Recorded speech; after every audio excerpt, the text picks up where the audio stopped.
welcome back to the Zak and Buzz Review. And this time, definitely, it's Doctor Who.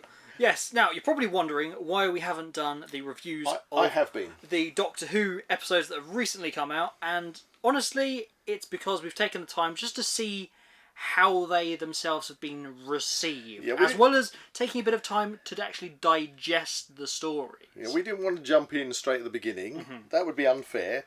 And now we are past episode 3 onto episode 4, but now we're going to start the review back at episode 1. Exactly. And as you said, quite rightly, we have taken our time to obviously digest it ourselves, to see how basically social media has been accepting things. Yeah. As well as our own friend group, which we've got a huge Doctor Who fan base friend group as well.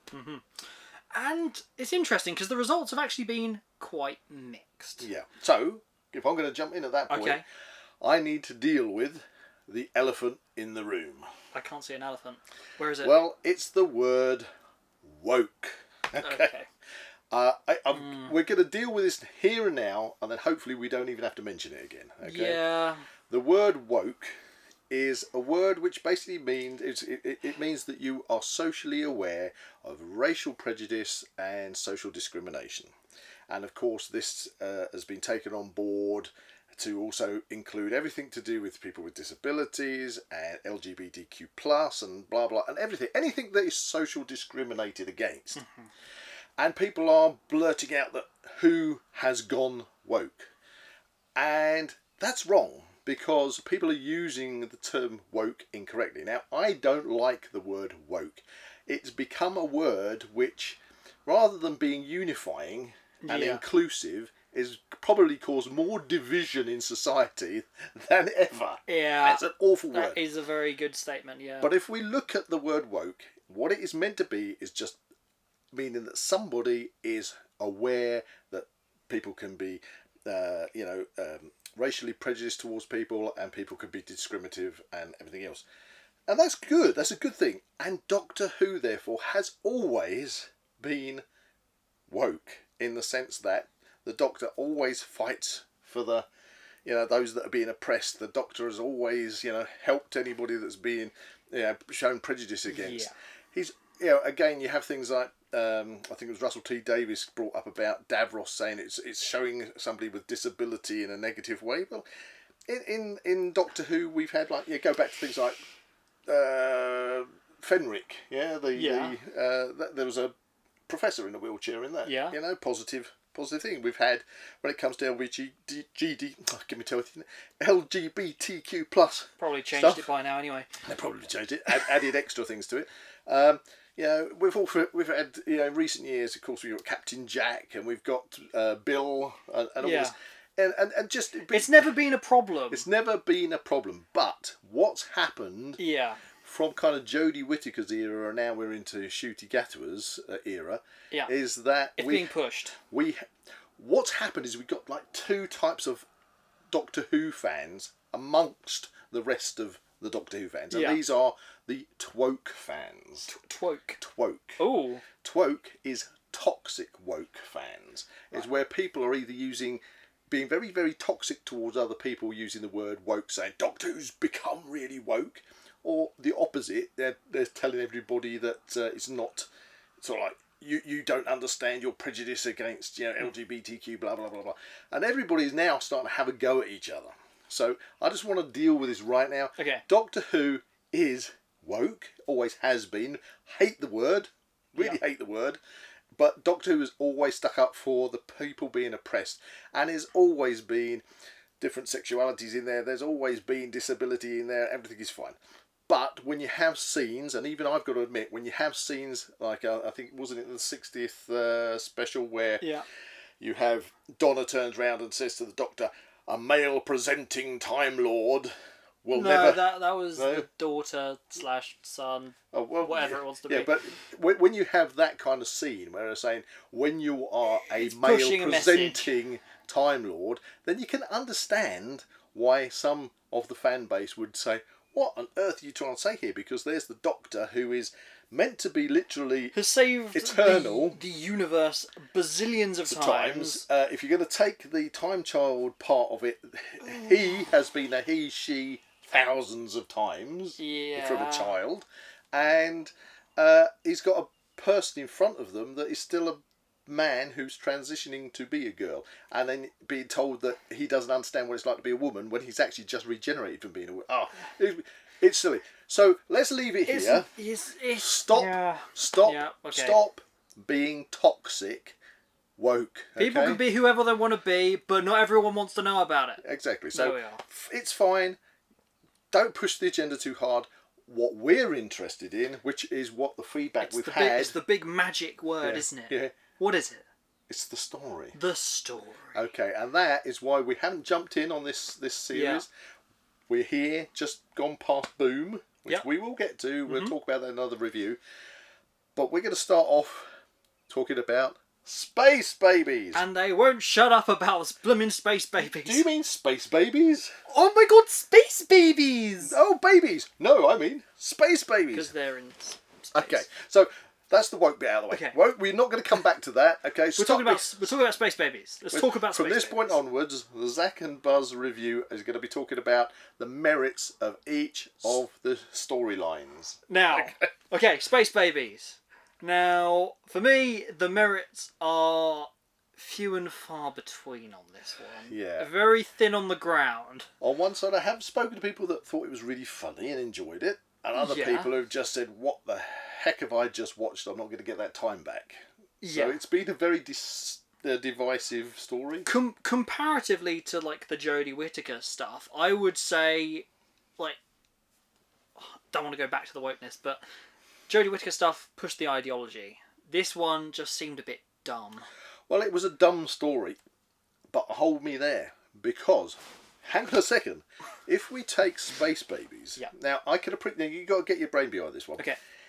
If you are not a Red Dwarf fan, if you've never watched Red Dwarf, there may be Space Babies as something really refreshing. Yeah. If, like us, have followed Red Dwarf from when it first aired, ever onwards. I grew up with Red Dwarf. It was a Red Dwarf episode. It had the humour of a Red Dwarf episode, but all the characters were different. Let's look at it. If you swapped out the Doctor and Ruby for Rimmer and Lister. No. Crichton. Okay. And then you had baby. What was it? Poppy. The Captain Poppy, and I can't remember the other baby's name now. The little boy one.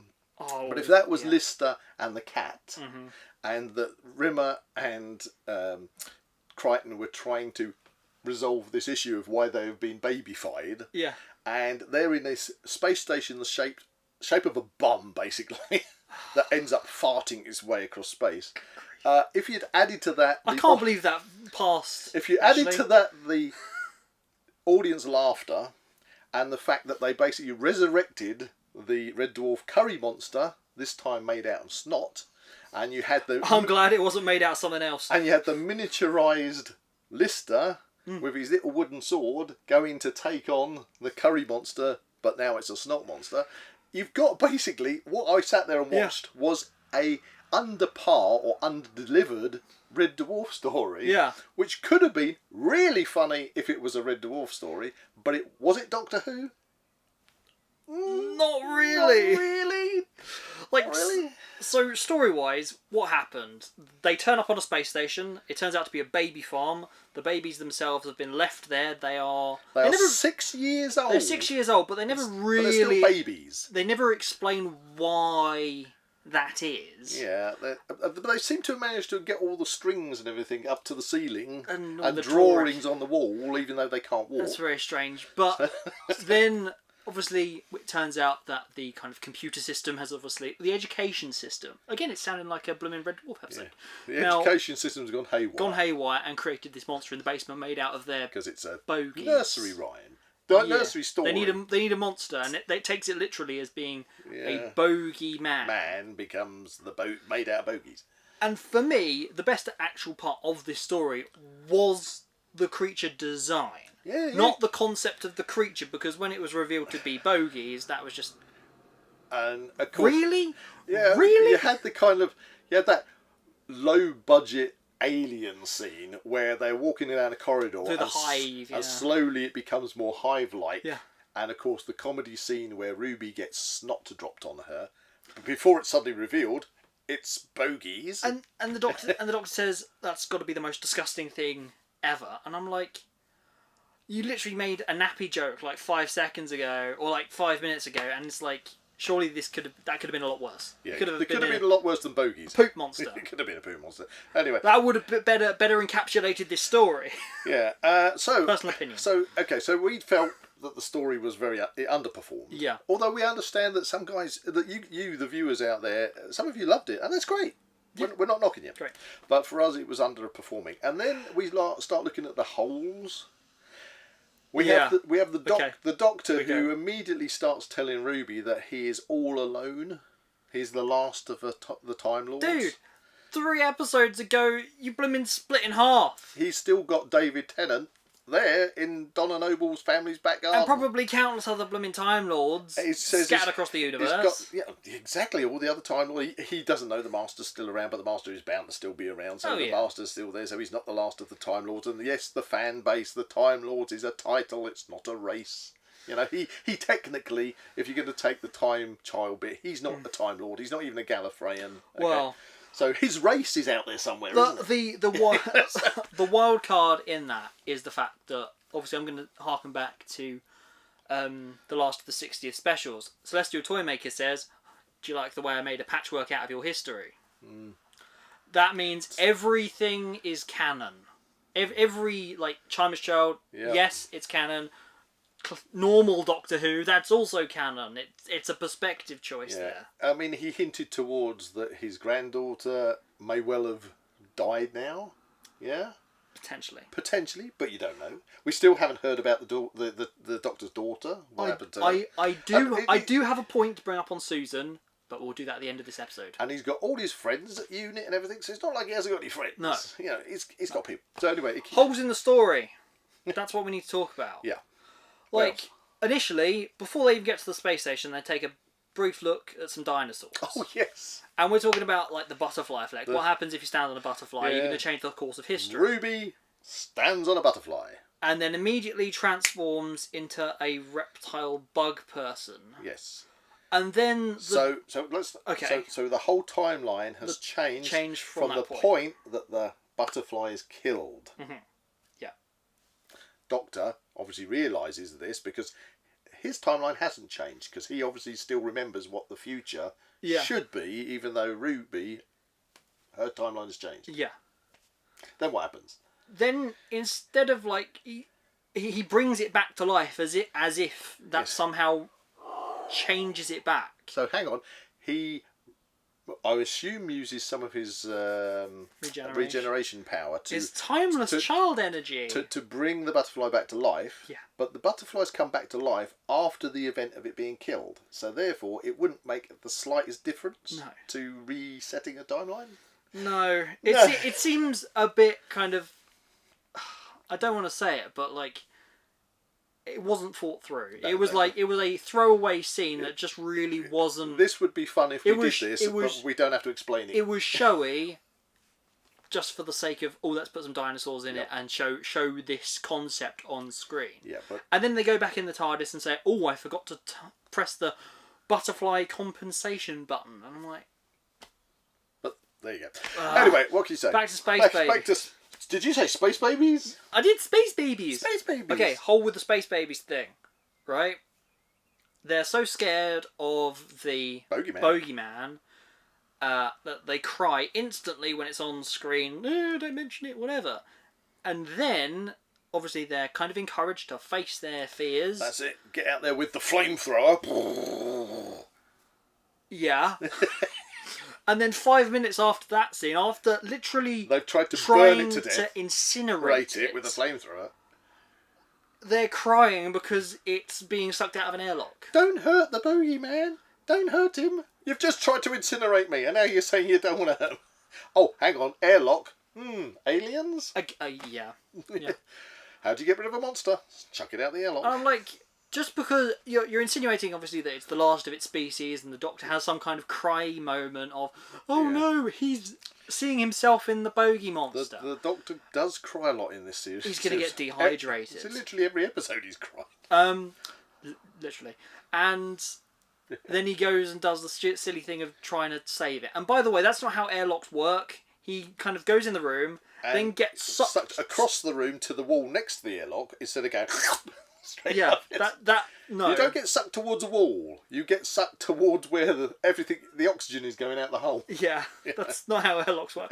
Basic physics. I mean, we're talking about a thing with a big butt spaceship. Farting across space. Oh, I'm going to get to that bit. And then after all that, they have the bogey monster that then starts howling for some reason. It's a doggo. A naughty doggo. In the airlock bit. Yep. As if... I mean, what? So they've all made friends. I don't know what they're going to do with the snot monster. It doesn't make the bogey monster nice. It's supposed to be a mean, angry bogeyman monster that's trying to kill you. And it does on several occasions. But they're all friends now. Come on.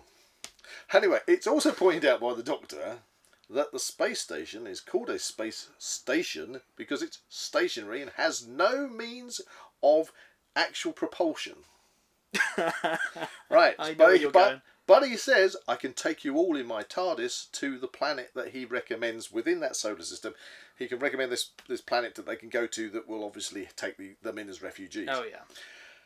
But at the end of it, rather than actually saying, let's get you babies, space babies, in the TARDIS and I'll take you there, I know what we'll do. We've got this emergency because we've got this huge build-up of methane gas in the butt station. We'll fart the gas out... chuckle, chuckle, chuckle. And send the space station towards the planet. Now, we already know that the space station has no actual form of steering or, any way of controlling itself. So it's got this fart. So two things are going to happen here. One, it's going to either hit the planet's atmosphere because it can't slow down. Yep. That's how space works. And all the space babies and the snot monster and everything is going to burn up in the atmosphere, or maybe even hit the planet and create a extinction level event on the planet. Or, as it's heading towards the planet's orbit's going to move it out the way, and it's just going to disappear off into space, and they're all going to starve and suffocate. Which they mention that in the episode. Yeah, obviously, we haven't got enough oxygen. We haven't got enough food. So. They have the nanny who's kind of hiding herself away. So, who then but the Doctor just says, to be a real person. "I farted you in the right direction. Good luck. Good luck. Bye." It wasn't thought out. Yeah. Okay. Now I've got a really good friend, Toby. Toby, you're the man, and he works a lot with Doctor Who stuff. And he says, Buzz, the thing is, it's not made for us. Okay. Stop thinking, take it down, enjoy it for what it is. And I think Toby's right.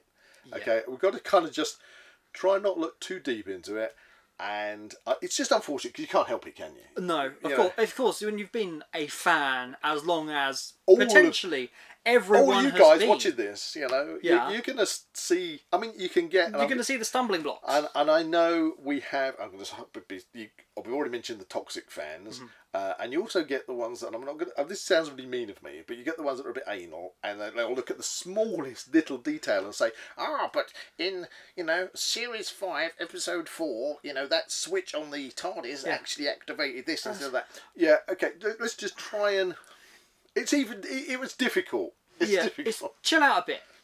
This new stuff doesn't change what you actually like. The stuff that's come 60 years before we still have that. Hasn't changed. It is still there to be enjoyed. Nobody's changed it. We can still go and visit Gallifrey. We can still go and enjoy all the past. However, no problem. It is not a crime to like the new stuff. And it's not a crime to kind of try and maybe take Doctor Who on a new journey. Yeah. But it's down to the stories. Yeah. That's ultimately where we come from. It's the quality of the enjoyment. Yeah. And we hope that the canon, as such, doesn't get screwed about with too much. And it's not bad to want it to be good, if that makes sense. I do understand that. I'm going to bring in a little analogy on this. Okay. Okay. You might not be Gladiators fans, but I'm a Gladiators fan. I'm a Gladiators fan. He's Gladiators fan. We love the 90s Gladiators, and with Gladiators, they brought it back on Sky, and it was pants. And then the BBC recently obviously got Gladiators, and prior to that, there is, just like Doctor Who, there is a massive Gladiators fan base, and everybody was like, really like wound up the tight, kind of like, are the BBC going to kill it? But what did the BBC do? The BBC had the original show. They brought back the original music, the original concept, the original colour scheme, the whole thing, because it was a recipe that worked in the 90s and the fans loved it. And they basically relaunched it pretty much identical to the 90s. And do you know what happened? The old fans loved it, and it's got a huge now following of new fans, and it couldn't have gone better. Exactly. Because they had a perfect recipe and they used it. Now, Doctor Who, 4 decades, has had this perfect recipe. My advice is to the writers is don't screw the recipe up. It's a simple. It's worked for years. It doesn't mean it has to be stale, but when you have a perfect recipe that the majority enjoy, you don't want to go and mess it up so badly that you are creating a new recipe that a small group enjoy and alienating everyone else. That's not good. That's not good, like, for anything, really.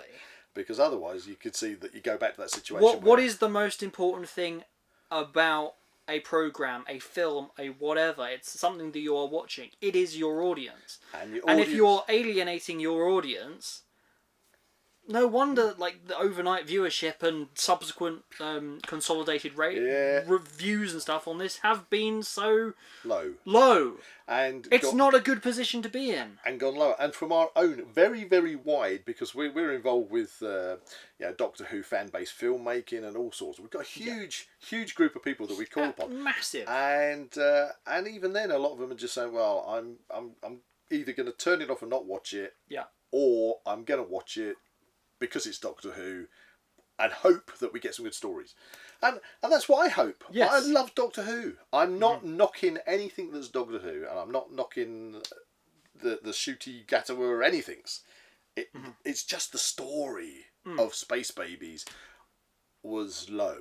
Yeah. It was low. I mean, comparing it to what we saw, obviously, Church on Ruby Road, again, it was kind of like a lower level of storytelling. It was very kind of showy, as opposed to, like, actually being very developed. We haven't mentioned the fact of Disney being involved, and it could well be that there is behind the scenes some kind of Disney input, which may be the reason that this particular story was possibly aimed at children and people that found that kind of like the googly giggly babies kind of humorous. And I think when we do the next review, which is obviously for the Abbey Road one, The Devil's Cord, sneak preview, towards the end, I think Disney get their teeth into it at the end. We'll come to that in the next review. So anyway, that is our review of Space Babies, if you hadn't gathered already. The first episode. Out of 10. 1 being a big pile of bogies. Bogies in the basement. I hope bogies. And nappies. And the Number 10, it is Doctor Who timeless awesomeness. Rocks the planet and saves the day. Yes. I'm putting this down. For me, Space Babies was 3. Really? What are you gonna personally, it was 1.